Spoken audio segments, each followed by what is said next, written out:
Arkadaşlar, bu videoda biraz ayrıntılı bir konuya giriyorum. T lenfosit hafızası.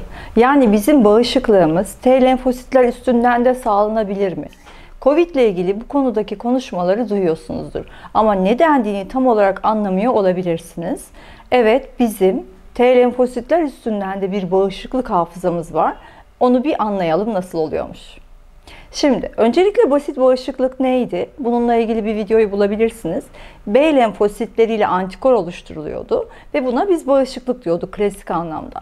Anti-Covid antikorum yüksekmiş, bağışığım cümlelerini kullandığımızda biz aslında immünoglobulin G olarak gösterilen B lenfositlere ait bir grup olan B lenfosit hafızasından bahsediyoruz. Ama yayınlar diyor ki T lenfositlerinde bir hafızası var ve bunlar da bazı insanları COVID'e karşı koruyabilir ve hatta bunlar için bir aşı yapsak, T lenfositler üstünden bir aşı yapsak nasıl olur diye çalışmalar var. Demek ki bir B lenfositlerden bahsediyoruz, bir de T lenfositlerden bahsediyoruz. İki tane grubumuz vardı zaten.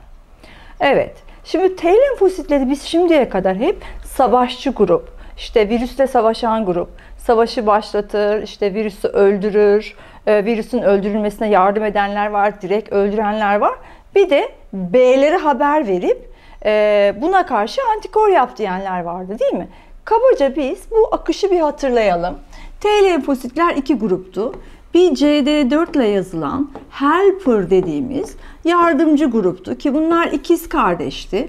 Bunlar TH1 ve TH2 adında iki ayrı gruptu. Hatta bunları CD4 diye de yazıyor literatür. Bir de ikinci grubumuz vardı. Bunları da CD8 diye yazıyor literatür. Bunlara da öldürücü T'ler diyorduk. Bu öldürücü T'ler sitotoksik yani sito hücreye toksik, zararlı anlamında TS diye gösteriyorduk. Ben hatta bunlara direkt hedefi vurduğu için sniper T'ler diyordum. Bunlar da öldürücü olanlar. Şimdi bunların arasındaki bir hikayeden sonra biz ancak şuradaki B'ler üstünden klasik anlamdaki antikorumuzu yani hafızamızı oluşturuyorduk. Ama diyor ki literatür şu T'lerde de bir durum var diyor. Bunlar T, onlar B. Buradaki hafıza nereden oluyor? Ve biz hatta bu T'ler üstünden çalışalım da burada da bir aşı yapalım diyor değil mi? Neyi kastediyorlar? Buradaki hafıza nedir? Buradaki hafızamızı anlamak için şöyle gidelim. Şimdi TH1'ler virüse karşı savaş için diğerlerini gaza getirenler. Öyle söyleyelim. TH1'ler kimi gaza getirirler? Burada kimdi sniper olan öldüren? Bunları gaza getirirler. Eğer gövdeye bir virüs girmişse ve TH1'in bundan haberi varsa, şurada Covid'imiz veya başka bir virüsümüz olmuşsun, TH1 bundan haber aldığında hemen gaza basar ve öldürücü sniperlara der ki nerede içine saklanmış bir virüs olan hücre bulursan sen o hücreyi öldür ki şu şekilde imha et. Sniper'ın işi bu. Tam buna hedef alıyor ve böylece virüsten kurtul. Bu buna öğretmiş oluyor. Git şuna vur, git şuna vur diye buna öğretmiş oluyor. Hafızaya buradan devam edeceğim ama genel akışta ne oluyordu? B'lerdeki klasik antikora, klasik hafızaya gitmek için bu savaş devam ederken ikiler devreye giriyordu olay bittiğinde ve ikiler aslında gidip B'lere diyordu ki virüse karşı bizim klasik immünoglobulin G ile gösterilen kan testlerinde ölçtüğümüz antikoru yaptırıyorlardı. Normal hafızalama B'deki böyleydi. Ama bu arada başka bir hafızalama daha oluyor. İşte o hafızalamayı kim yapıyor? Burada ne dedik? TH1'ler virüsten haberdar oldu ve öldürücü sniperları git öldür, git öldür, git öldür, git şunu öldür diye gösterdi ya. Artık bunlar olayı göre T sniperların da bir hafızası olmaya başlıyor.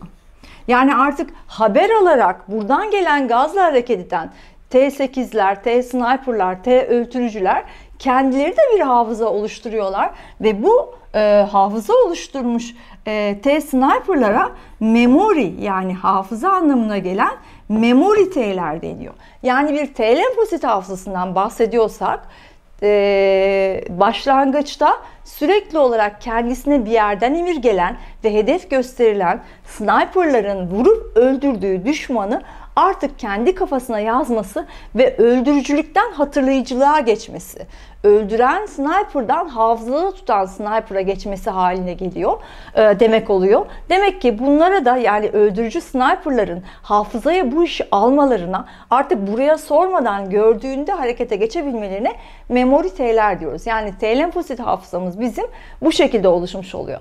O zaman da eğer bizim bu sniper'larımızda hafızada bilgi varsa, o zaman bu taraftan haber gelmeden de onlar hareket edebilirler. Hatta bunun olumsuz tarafları da var, olumlu tarafları da var. Mesela olumlu tarafı nedir? Bu sniperlar bu haber işi uzun olduğu için bunu birkaç kere yaptıklarında hafızalarını alıyorlar ya. Onlar genelde sınırlarda bekler. Mesela bağırsak sınırında, akciğerde bir sürü böyle sniper'ımız memory sniper olmuş, orada bekliyordur. İşte akciğere girmiş olan, çocukluğumuzdan beri bizi ne rahatsız ediyorsa onlara karşı bilgisi vardır. Yemek yiyoruz mesela, bir sürü yiyeceğe karşı önden hafızaya almıştır. Mesela gluten hikayelerini biliyoruz değil mi? Glutene duyarlıyım falan filan. Glutene duyarlılıkta bu memori de devreye girmekle beraber, yani immünoglobulin G bütün bu yolun yürünerek klasik anlamda tıpkı aşılanmışız glutene karşı gibi bir immünoglobulin G hafızası olabildiği gibi T lenfositler üstünden sniper hafızası da var.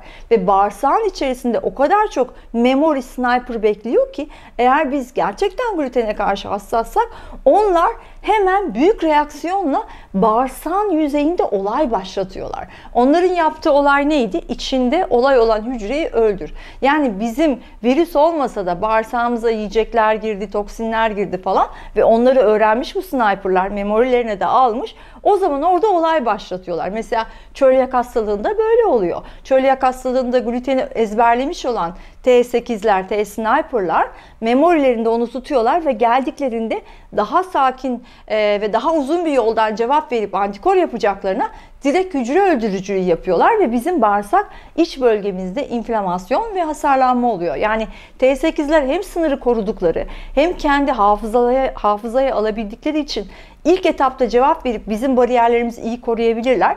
Ama yanlış şeyi hafızaya aldıklarında ona karşı da memory, hafıza üstünden saldırıya geçecekleri için o şeyi öldürürken o dokuya da zarar verebilirler. İşte bu da dediğim gibi bağırsak olabilir, cilt olabilir, ciltteki bir takım rahatsızlıklar da yine mesela işte egzamalarda vesairede ciltteki memory T'lerin yine hafızaya bir takım vücuda ait dokuları diyelim, hani otoimmün hastalıklarda da oluyor, hafızaya almış olması var. Bütün otoimmün hastalıklarda bir tür yanlış algılama var. Vücudun dokusunu virüs gibi algılama, düşman gibi algılama var. O yol ister bu virüs gibi algılanmış TH1 yanlışlıkla onu algılamış ve gitmiş o dokuya karşı immünoglobulin G antikoru yaptırmış. Mesela antitroid antikorların pozitif. Yani tiroidi şu yoldan geçerek yanlış anlamış TH1'ler ve onlara gidip antikor yaptırmışlar. Yani vücut oraya saldırıyor. Oraya kendi kendine aşılamış gibi, kendince oraya bağışık gibi davranıyor hatalı olarak. Bunu da yapabiliyor.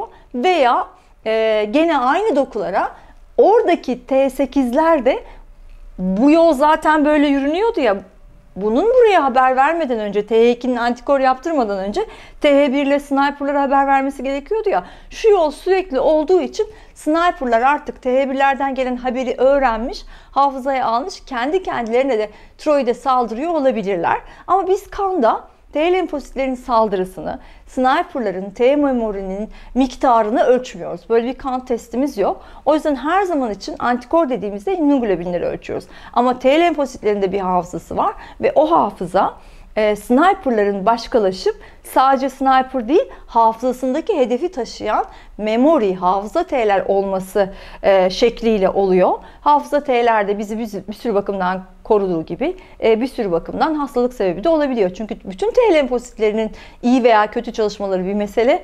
İşte az çalıştıklarında virüsü, bakteriyi yakalamıyorlar. Çok çalıştıklarında hani onu yakalayabilirler ama bu sefer de otoimmünite yapabiliyorlar. Yine fazla çalıştıklarında alerjiye de sebep olabiliyorlar. Hani normalde reaksiyon vermeyecekleri şeye de vermiş olabiliyorlar. Dolayısıyla aralarında bir denge olması lazım ama immün sistem zaten böyle nazik bir şey. Yani bir tarafa çok gidince sorun oluyor, öbür tarafa Az gidince sorun oluyor. Bizim buradaki konumuz bu video minimalinde kanda baktığımız antikor testinin dışında bakamadığımız T lenfosit hafızamız da var ve onun da nasıl oluştuğunu burada öğrendik. Onun da artı ve eksileri var yine vücudumuzun avantajı ve dezavantajı olarak. Ama Covid'de T8'ler üstünden sniperların hafızalaşmış ve o Covid'i hafızaya almış hali de bazı kişilerin mesela antikor geliştirmeden bile, az geliştirerek bile virüsü kolay atlatmalarıyla ilgili olarak hani niye öyle oluyor'nun cevabı olabilir. T lenfosit hafızası böyleydi ve aşı yapılırken de bu T lenfositlerini dürtecek şekilde bir aşı yapalım diyorlar. Genelde aşılar TH1'ler virüsle savaştığına göre hadi biz bunlara bir aşı ile hedef gösterelim de bunlar savaşsın, interferon salsın, virüsü yensin falan diyor ama ben gene Ayşegül Corulu olarak asıl bağışıklığın sniperlar üstünden olması gerektiğini, sniperlara hedefin direkt gösterilmesi gerektiğini, buradan buraya gelmeden direkt hedefin sniperlara gösterilmesi gerektiğini düşünüyorum. Virüs aşılarının T8'ler üstünden olması gerektiğini düşünüyorum ama benim nacizane düşüncem yani.